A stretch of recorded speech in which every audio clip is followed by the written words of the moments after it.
Hello everyone, welcome to our channel. दोस्तों अभी हम बात करेंगे टाटा कंसल्टेंसी सर्विस लिमिटेड के क्वार्टर 3 रिजल्ट के बारे में। यस, कंपनी का FY 2026 का क्वार्टर 3 रिजल्ट आ चुका है।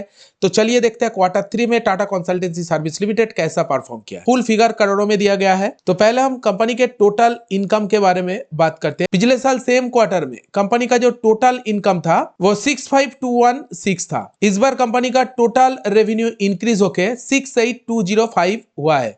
मतलब रेवेन्यू के अंदर ईयर ऑन ईयर बेसिस देखा जाए तो 4% का तेजी इधर में देखा गया है।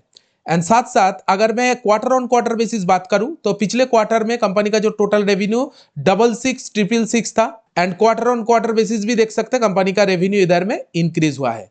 मतलब रेवेन्यू के मामले में देखा जाए टाटा कंसल्टेंसी सर्विस लिमिटेड के अंदर year on year basis growth आया है and quarter on quarter basis भी इधर में ग्रोथ देखा गया है। तो चलिए टोटल एक्सपेंस के बारे में बात कर लेते हैं, यानी बिजनेस को चलाने में कितना खर्चा हुआ है इस बार।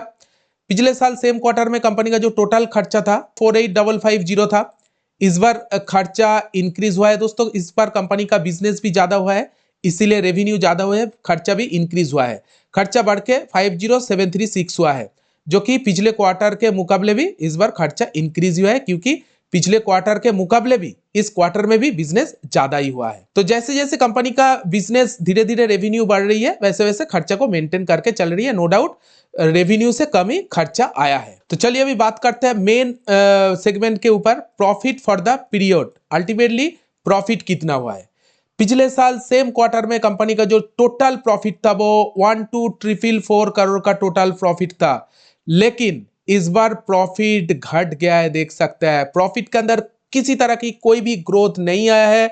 इस बार जो प्रॉफिट आया है वो 10720 का प्रॉफिट आया है। जो प्रॉफिट के अंदर ईयर ऑन ईयर बेसिस देखा जाए तो 14% का गिरावट इधर में देखा गया है। 14% का गिरावट। एंड क्वार्टर ऑन क्वार्टर भी बात करें तो क्वार्टर ऑन क्वार्टर भी TCS लिमिटेड के अंदर गिरावट ही देखा गया है। पिछले क्वार्टर में यही प्रॉफिट 1213 था, इस बार देखिए कम हो गया है। मतलब क्वार्टर ऑन क्वार्टर बेसिस भी प्रॉफिट के अंदर ऑलमोस्ट 12% का गिरावट इधर में देखा गया है। 12% गिर गया है। मतलब year on year basis profit घटा है और क्वार्टर ऑन क्वार्टर बेसिस भी प्रॉफिट घट गया है। दोस्तों मार्केट का जो इस बार एस्टिमेट था टाटा कंसल्टेंसी सर्विस लिमिटेड की क्वार्टर 3 रिजल्ट को लेकर, उसको बीट नहीं किया है। ईपीएस के बारे में बात करूं तो कंपनी का प्रॉफिट घटा है, इसीलिए ईपीएस भी घटेगा। पिछले साल सेम क्वार्टर में 34 था, इस बार घट के 29 हो गया है। और क्वार्टर ऑन क्वार्टर बेसिस भी प्रॉफिट घटा है, इसीलिए क्वार्टर ऑन क्वार्टर बेसिस भी ईपीएस बीट नहीं किया है क्वार्टर 3 में। तो ओवरऑल देखा जाए तो टाटा कंसल्टेंसी सर्विस लिमिटेड का क्वार्टर 3 का रिजल्ट इतना कुछ खास नहीं आया है। रेवेन्यू के अंदर थोड़ा बहुत तेजी देखने को मिला, year on year basis 4% and quarter on quarter basis 2% का तेजी देखने को मिला है। इतना ज्यादा तेजी नहीं है।